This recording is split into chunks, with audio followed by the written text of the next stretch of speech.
അതിരാവിലെ തന്നെ പൂവാർ പോലീസ് സ്റ്റേഷനിലേക്ക് രാജൻ എന്ന വ്യക്തി 30-കാരിയായ തന്റെ മകൾ രാഖിയെ കാണാനില്ല എന്ന പരാതിയുമായി എത്തി. പരാതി വായിച്ചു നോക്കിയ പോലീസുകാർക്കാകട്ടെ എന്തോ ചില സംശയങ്ങൾ തോന്നി. കാരണം പെൺകുട്ടിയെ കാണാതായിട്ട് 1 മാസം പിന്നിട്ടിരിക്കുന്നു. എന്തുകൊണ്ടാണ് പരാതി നൽകാൻ ഇത്രയും താമസിച്ചതെന്ന് പോലീസുകാർ അയാളോട് ചോദിച്ചു. അപ്പോൾ അയാൾ പോലീസുകാരോട് പറഞ്ഞത് തന്റെ മകൾ രാഖി എറണാകുളത്ത് ഏഷ്യാനെറ്റ് കേബിൾ വിഷനിലാണ് വർക്ക് ചെയ്യുന്നത്. 1 മാസം മുൻപ് അവൾ വീട്ടിലെത്തുകയും 2 ദിവസം വീട്ടിൽ താമസിച്ച ശേഷം എറണാകുളത്തേക്ക് തിരികെ മടങ്ങിപ്പോകുന്ന വഴി തന്റെ ബേക്കറിയിലെത്തി ചില ബേക്കറി സാധനങ്ങളൊക്കെ വാങ്ങുകയും ചെയ്തിരുന്നു. അന്ന് അവിടെ നിന്നും എറണാകുളത്തേക്ക് പോയ മകൾ താൻ സുഖമായി എറണാകുളത്ത് എത്തിച്ചേർന്നു എന്ന് മെസ്സേജ് അയച്ചിരുന്നു. മെസ്സേജ് കണ്ട ഉടൻ തന്നെ അന്ന് അവളെ തിരിച്ചു വിളിച്ചെങ്കിലും അവൾ ഫോൺ എടുത്തിരുന്നില്ല. മകൾക്ക് എന്തെങ്കിലും ജോലി തിരക്കായിരിക്കുമെന്ന് കരുതി അന്ന് പിന്നീട് വീട്ടുകാർ വിളിച്ചതുമില്ല.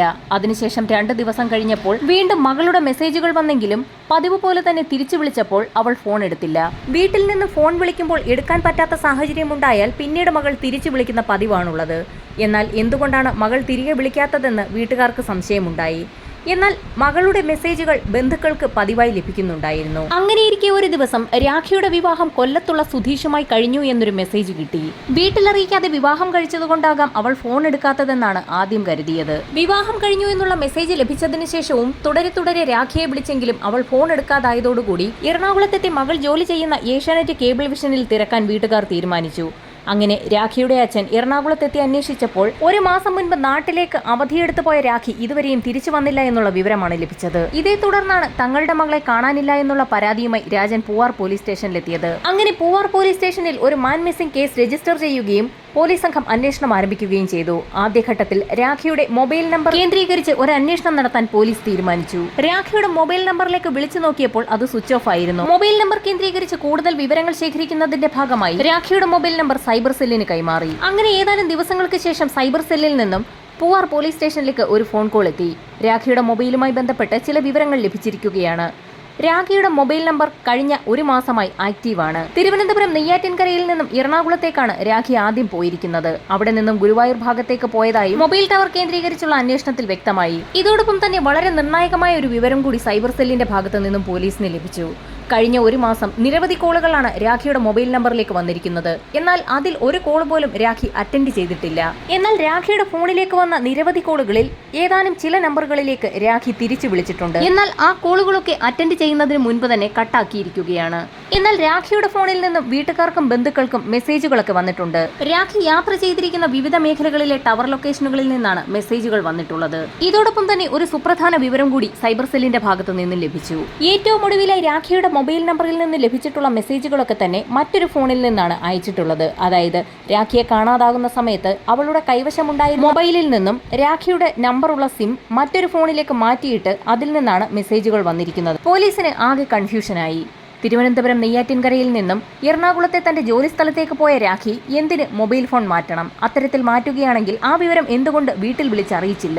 രണ്ടാമത്തെ ഫോണിൽ നിന്നാണ് രാഖി നിരന്തരം മെസ്സേജ് അയക്കുന്നതെന്ന് മനസ്സിലാക്കിയ പോലീസ് സൈബർ സെല്ലുമായി ബന്ധപ്പെട്ട് കൂടുതൽ വിവരങ്ങൾ തിരക്കാൻ തീരുമാനിച്ചു. അങ്ങനെ രാഖിയുടെ ആദ്യത്തെ മൊബൈൽ ഫോൺ ഏത് ടവർ ലൊക്കേഷനിലാണ് അവസാനമായി വന്നതെന്ന് പോലീസ് അന്വേഷിച്ചപ്പോൾ അമ്പൂരി ടവർ ലൊക്കേഷനിലാണെന്ന് വ്യക്തമായി. അമ്പൂരി ടവർ ലൊക്കേഷന് കീഴിലെത്തിയ മൊബൈൽ ഫോൺ പിന്നീട് സ്വിച്ച് ഓഫ് ആവുകയായിരുന്നു.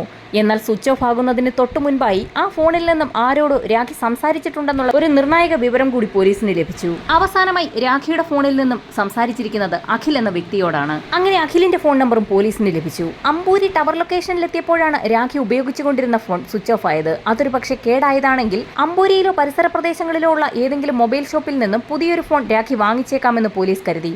അങ്ങനെയെങ്കിൽ പരിസര പ്രദേശങ്ങളിലെ മൊബൈൽ കടകളുമായി ബന്ധപ്പെട്ടൊരു അന്വേഷണം നടത്താൻ പോലീസ് ഒരു സംഘത്തെ അങ്ങോട്ടേക്ക് അയച്ചു. ഇതോടൊപ്പം തന്നെ രാഖിയുടെ ഫോണിലേക്ക് അവസാനമായി വിളിച്ച അഖിലിനെ കുറിച്ചും പോലീസ് അന്വേഷിച്ചു. അങ്ങനെ പോലീസ് സംഘം അഖിലിന്റെ മൊബൈൽ ഫോണിലേക്ക് വിളിച്ചപ്പോൾ തന്നെ ഫോൺ കണക്ട് ആവുകയും അഖിൽ കോൾ അറ്റൻഡ് ചെയ്യുകയും ചെയ്തു. വിളിക്കുന്നത് പൂവാർ പോലീസ് സ്റ്റേഷനിൽ നിന്നാണെന്നും രാഖിമോൾ എന്നൊരു വ്യക്തിയെ അറിയുമോ എന്നും പോലീസുകാർ അഖിലിനോട് ചോദിച്ചു. അപ്പോൾ തന്നെ അഖിൽ മറുപടിയും നൽകി. താൻ ലഡാക്ക് സൈന്യത്തിലാണ് ജോലി ചെയ്യുന്നത്. രാഖിമോളെ വളരെ വർഷങ്ങൾക്ക് മുൻപ് തന്നെ അറിയാം.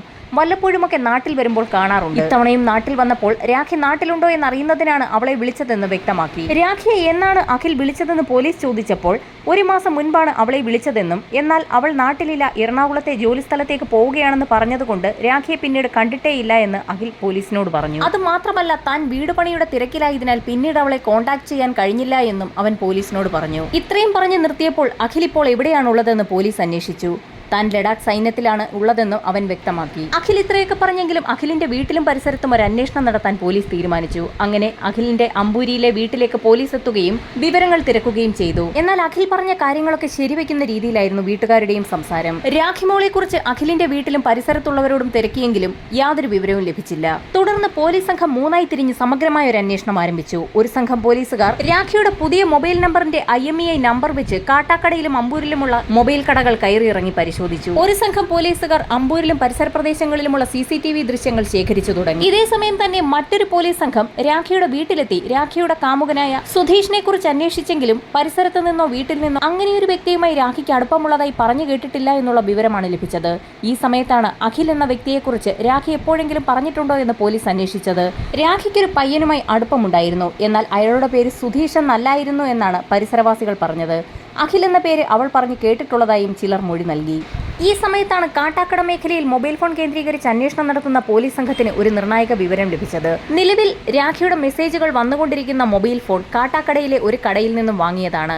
അത് വാങ്ങിയ ആളിന്റെ അഡ്രസ്സും പോലീസിന് ലഭിച്ചു. അമ്പൂരി തട്ടാമുക്കിലുള്ള ആദർശാണ് ആ ഫോൺ വാങ്ങിയിരിക്കുന്നത്. ആദർശിനെ കുറിച്ചുള്ള അന്വേഷണത്തിനൊടുവിൽ അവൻ അഖിലിന്റെ സുഹൃത്താണെന്ന് മനസ്സിലായി.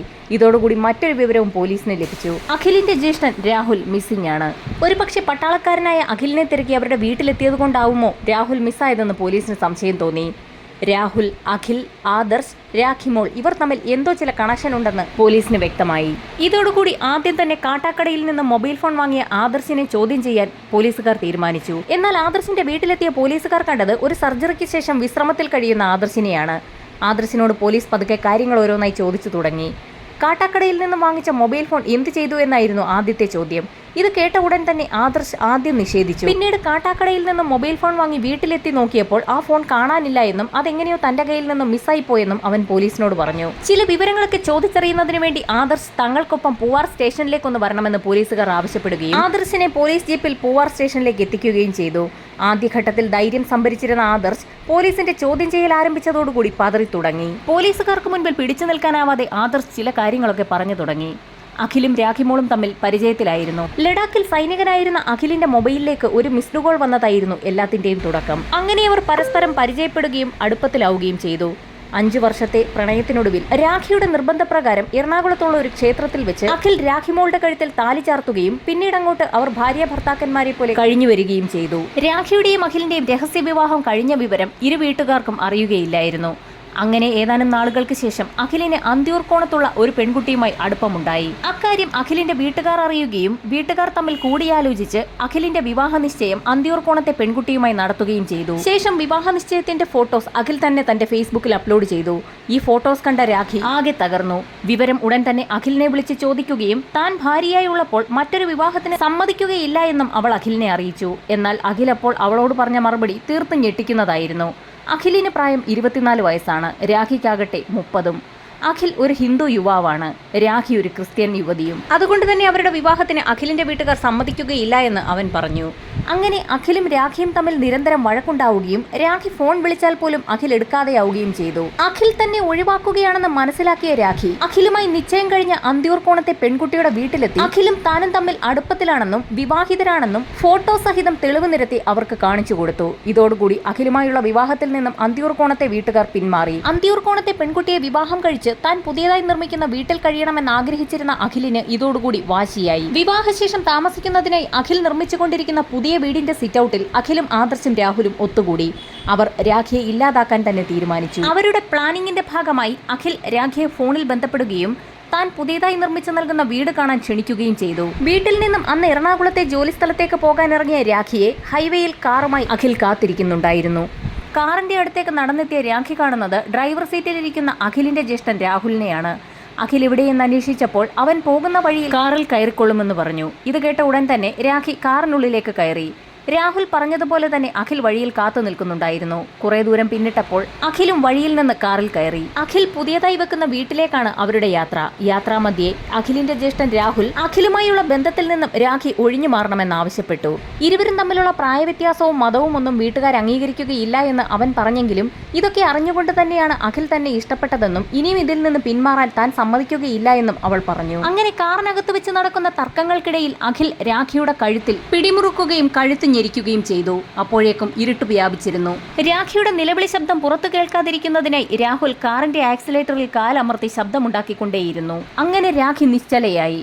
രാഖിയുടെ മരണം ഉറപ്പാക്കാനായി അഖിൽ കാറിന്റെ സീറ്റ് ബെൽറ്റ് ഉപയോഗിച്ച് രാഖിയുടെ കഴുത്തിൽ കുരുക്കിട്ട് മുറുക്കി അവളുടെ മരണം ഉറപ്പിച്ചു. ശേഷം അവർ അഖിലിന്റെ പുതിയതായി നിർമ്മിക്കുന്ന വീട് ലക്ഷ്യം വെച്ച് യാത്ര തുടർന്നു. ആ വീടിന്റെ സിറ്റൌട്ടിൽ അവരെ കാത്ത് ആദർശ് നിൽപ്പുണ്ടായിരുന്നു. സംഭവിച്ച കാര്യങ്ങളെല്ലാം അവർ ആദർശിനോട് പറഞ്ഞു. ശേഷം മൂവർ സംഘം രാഖിയുടെ മൃതശരീരം കാറിൽ നിന്നും ആരും കാണാതെ പുറത്തെടുത്ത് അഖിലിന്റെ പുതിയ വീടിന്റെ പിൻഭാഗത്തേക്ക് നടന്നു. അവിടെ അവർ നേരത്തെ തന്നെ ഒരു കുഴി തയ്യാറാക്കി വെച്ചിരുന്നു. രാഖിയുടെ ശരീരത്തിലെ വസ്ത്രങ്ങളെല്ലാം അഴിച്ചെടുത്ത ശേഷം രാഖിയുടെ മൃതശരീരം ആ കുഴിയിലേക്കിട്ട് മൃതശരീരത്തിന് മുകളിലേക്ക് അവർ നന്നായി ഉപ്പുവാരി വിതറുകയും ശേഷം ആ കുഴി മണ്ണിട്ട് മൂടുകയും കുഴിയുടെ മുകളിൽ അവർ നേരത്തെ തന്നെ കരുതി വെച്ചിരിക്കുന്ന ഒരു ചെടി നടുകയും ചെയ്തു. പുറത്തുനിന്ന് നോക്കുന്ന ഒരാൾ കണ്ടാൽ ആരോ കുഴിയെടുത്ത് ചെടി നട്ടിരിക്കുകയാണെന്നേ തോന്നൂ. നിർമ്മാണത്തിലിരിക്കുന്ന വീടായതിനാൽ അവിടെ നേരത്തെ തന്നെ അങ്ങനെ ഒരു കുഴിയെടുത്തിട്ടതൊന്നും നാട്ടുകാരുടെ ശ്രദ്ധയിൽപ്പെട്ടതുമില്ല. രാഖിയുടെ മൃതശരീരം മറവ് ചെയ്തതിനു ശേഷം അവരുടെ കൈവശമുള്ള രാഖിയുടെ സാധനങ്ങളൊക്കെ തന്നെ പലയിടങ്ങളിലായി ഉപേക്ഷിക്കാൻ അവർ തീരുമാനിച്ചു. അങ്ങനെ കാറിൽ കയറിയ മൂവർ സംഘം നേരെ അഖിലിന്റെ വീട്ടിലെത്തി കുളിച്ച് റെഡിയായി പുറത്തേക്കിറങ്ങി. അവിടെ നിന്നും നെയ്യാർ ഡാം പരിസരത്തുകൂടി കാട്ടാക്കട ഭാഗത്തേക്ക് പോകുന്ന മൂവർ സംഘം ആദ്യം തന്നെ രാഖിയുടെ ബാഗിലുണ്ടായിരുന്ന അവളുടെ അച്ഛന്റെ ബേക്കറിയിൽ നിന്നും വാങ്ങിയ ബേക്കറി സാധനങ്ങൾ വലിച്ചെറിഞ്ഞു. പിന്നീട് അല്പദൂരം പിന്നിട്ട ശേഷം കാട്ടാക്കട ഭാഗത്തെ ഒരു റബ്ബർ എസ്റ്റേറ്റിലേക്ക് രാഖിയുടെ ഷൂ വലിച്ചെറിഞ്ഞു. രാഖിയുടെ മൊബൈൽ ഫോണിൽ നിന്നും സിം ഊരിയെടുത്ത് അവർ കയ്യിൽ കരുതിയ പുതിയൊരു ഫോണിലേക്ക് ഇട്ടു. തിരുവനന്തപുരത്തേക്ക് യാത്ര തുടർന്ന സംഘം തിരുവനന്തപുരത്തെത്തിയപ്പോൾ ആദർശും രാഹുലും രാഖിയുടെ ബാഗും ഫോണുമായി കാറിൽ നിന്നിറങ്ങി ഗുരുവായൂർ ഭാഗത്തേക്കുള്ള ബസ്സിൽ കയറി. അഖിലാകട്ടെ നെയ്യാറ്റിൻകരയിലുള്ള തന്റെ വീട്ടിലേക്കും പോന്നു. വീട്ടിലെത്തിയ അഖിൽ കാർ നന്നായി കഴുകി വൃത്തിയാക്കി. ഇതേസമയം തന്നെ ഗുരുവായൂരേക്ക് യാത്ര തിരിച്ച ആദർശും രാഹുലും ശ്രീകൃഷ്ണപുരത്ത് ഇറങ്ങുകയും തുണിയടങ്ങുന്ന രാഖിയുടെ ബാഗ് അവിടെ ഒരു സ്ഥലത്തേക്ക് വലിച്ചെറിയുകയും ചെയ്തു. ഗുരുവായൂർ യാത്രക്കിടയിലായിരുന്നു രാഖി അയക്കുന്ന രീതിയിലുള്ള മെസ്സേജുകൾ രാഖിയുടെ ബന്ധുക്കൾക്ക് ആദർശും രാഹുലും അയച്ചുകൊണ്ടിരുന്നത്. കുറേയധികം മെസ്സേജുകൾ എല്ലാവർക്കും അയച്ച ശേഷം അവർ ആ മൊബൈൽ ഫോൺ ഗുരുവായൂർ ഭാഗത്ത് ഉപേക്ഷിച്ച് തിരിച്ച് നാട്ടിലേക്കെത്തി. ഇത്രയും കാര്യങ്ങളാണ് ആദർശിനെ ചോദ്യം ചെയ്ത പോലീസുകാർക്ക് ലഭിച്ചത്. അങ്ങനെ മജിസ്ട്രേറ്റിന്റെ ഉത്തരവോടുകൂടി ആദർശിനെയും കൂട്ടി തെളിവെടുപ്പിനായി അഖിൽ പുതിയതായി നിർമ്മിക്കുന്ന വീടിന്റെ അടുത്തേക്ക് പോലീസ് സംഘം എത്തി. വിവരമറിഞ്ഞ നാട്ടുകാരെല്ലാം തന്നെ അപ്പോഴേക്കും അവിടെ തടിച്ചുകൂടിയിരുന്നു. ആദർശ് പറഞ്ഞ സ്ഥലത്ത് തന്നെ കുഴിച്ചു തുടങ്ങി. ഏതാനും നിമിഷങ്ങൾക്കകം തന്നെ ദുർഗന്ധം വമിച്ചു തുടങ്ങി. അങ്ങനെ ആ ശരീരം അവർ പുറത്തെടുത്തു. അതൊരു സ്ത്രീയാണെന്ന് വ്യക്തമായി. ഇൻക്വസ്റ്റ് നടപടികൾ പൂർത്തിയാക്കി മൃതശരീരം പോസ്റ്റ്മോർട്ടത്തിന് അയച്ചു. മരിച്ചത് രാഖി തന്നെയാണോ എന്ന് തിരിച്ചറിയുന്നതിന്റെ ഭാഗമായി രാഖിയുടെ അച്ഛനായ രാജനെ വിവരമറിയിക്കുകയും രാഖിയുടെ അച്ഛൻ രാജൻ ആശുപത്രിയിലെത്തി ബോഡി തിരിച്ചറിയുകയും ചെയ്തു. പിറ്റേ ദിവസം തന്നെ പോസ്റ്റ്മോർട്ടം റിപ്പോർട്ട് എത്തി. ആദർശ് പറഞ്ഞതുപോലെ തന്നെ കഴുത്ത് ഞെരിച്ചാണ് കൊലപ്പെടുത്തിയിരിക്കുന്നത്. എങ്കിലും മരിച്ചത് രാഖി തന്നെയാണെന്ന് ഉറപ്പിക്കാൻ പോലീസ് DNA പരിശോധന കൂടി നടത്തി. അങ്ങനെ ഒന്നാം പ്രതിയായ അഖിലിനെയും രണ്ടാം പ്രതിയായ രാഹുലിനെയും കസ്റ്റഡിയിലെടുക്കാൻ പോലീസ് തീരുമാനിച്ചു. പോലീസ് പിടികൂടുമെന്ന് ഉറപ്പായതിനാൽ രാഹുൽ നേരത്തെ തന്നെ കടന്നുകളഞ്ഞിരുന്നു. വിശദമായ അന്വേഷണങ്ങൾക്കൊടുവിൽ രാഹുലിനെ മലയൻകീഴുള്ള ഒരു വീട്ടിൽ നിന്നും പിടികൂടി. എന്നാൽ ഒന്നാം പ്രതി അഖിൽ തന്നെയാണെന്ന് അവർ രണ്ടുപേരും സമ്മതിച്ചു. അഖിൽ ലഡാക്ക് സൈന്യത്തിലേക്ക് തിരികെ പോയെന്നും രാജധാനി എക്സ്പ്രസിലാണ് അവൻ ദില്ലിയിലേക്ക് പോയതെന്നും പോലീസിന് വിവരം ലഭിച്ചു. എന്നാൽ ലഡാക്കിലുള്ള യൂണിറ്റിൽ ബന്ധപ്പെട്ടപ്പോൾ പോലീസിന് ലഭിച്ചത് തീർത്തും ഞെട്ടിക്കുന്ന ഒരു വിവരമായിരുന്നു. അഖിൽ അവിടെ എത്തിയിട്ടില്ല, അവിടെ റിപ്പോർട്ട് ചെയ്തിട്ടുമില്ല. അഖിൽ ദില്ലി വരെ എത്തിയതിന്റെ എല്ലാ തെളിവുകളും പോലീസിന് ലഭിച്ചു. ഇതോടുകൂടി അവൻ ദില്ലിയിലെത്തി ലഡാക്കിലേക്ക് പോയിട്ടില്ല എന്നുള്ള കാര്യം വ്യക്തമായി. ഈ വാർത്തകളൊക്കെ തന്നെ മാധ്യമങ്ങളിൽ നിറഞ്ഞു നിൽക്കുന്ന സമയത്താണ് എല്ലാവരെയും ഞെട്ടിച്ചുകൊണ്ട് അഖിലിന്റെ ഒരു ശബ്ദ സന്ദേശം വാർത്താ മാധ്യമങ്ങളിലൂടെ പ്രചരിച്ചത്. തിരുവനന്തപുരത്ത് നിന്നും രാജധാനി എക്സ്പ്രസിൽ ദില്ലിയിലെത്തിയ താൻ ലഡാക്ക് സൈന്യത്തിലേക്ക് തിരിച്ചെത്തിയെന്നും അവിടെ റിപ്പോർട്ട് ചെയ്തെന്നും എന്നാൽ പോലീസ് അന്വേഷണം നടക്കുന്നതിനാൽ അന്വേഷണവുമായി സഹകരിക്കാൻ താൻ സൈന്യത്തിൽ നിന്നും അവധിയെടുത്ത് നാട്ടിലേക്ക് വരികയാണെന്നുമായിരുന്നു ആ ശബ്ദ സന്ദേശം. ഇതോടുകൂടി പോലീസിന്റെ അന്വേഷണം തെറ്റായ ദിശയിലാണെന്നും പോലീസ് കള്ളക്കഥകൾ മെനയുകയാണെന്നും നാട്ടിലാകെ അഭ്യൂഹം പടർന്നു. അങ്ങനെ ചാനലിലൂടെ പറഞ്ഞതുപോലെ തന്നെ അഖിൽ നാട്ടിലെത്തി. എയർപോർട്ടിൽ നിന്നും പോലീസ് സംഘം അഖിലിനെ കസ്റ്റഡിയിലും എടുത്തു. പോലീസുകാർക്കും ചാനലുകാർക്കും നാട്ടുകാർക്കും ഒക്കെ മുൻപിൽ ധൈര്യത്തോടുകൂടി പെരുമാറിയ അഖിൽ ചോദ്യം ചെയ്യൽ ആരംഭിച്ചതോടുകൂടി പതറി തുടങ്ങി. അങ്ങനെ മൂവർ സംഘവുമായി പോലീസ് തെളിവെടുപ്പ് ആരംഭിച്ചു. രാഖിയുടെ കൊലപാതക സമയത്ത് സംഘം ഉപയോഗിച്ചിരുന്ന കാർ ഉപേക്ഷിച്ച നിലയിൽ തമിഴ്നാട്ടിലെ തൃപ്പരപ്പിൽ നിന്നും പോലീസ് കണ്ടെടുത്തിരുന്നു. അഖിലിന്റെ സൈനികനായ ഒരു സുഹൃത്തിന്റെ കാർ ആയിരുന്നു അത്. അമ്പലത്തിൽ പോകുന്ന ആവശ്യത്തിനായി സുഹൃത്തിൽ നിന്നും അഖിൽ കാർ കൈവശപ്പെടുത്തുകയായിരുന്നു. അങ്ങനെ വിശദമായ കുറ്റപത്രം സമർപ്പിച്ച് പ്രതികളെ കോടതിയിൽ ഹാജരാക്കി. തിരുവനന്തപുരം ജില്ലാ സെഷൻസ് കോടതി 3 പേർക്കും ജീവപര്യന്തം തടവും 3 ലക്ഷം രൂപ പിഴയും വിധിച്ചു.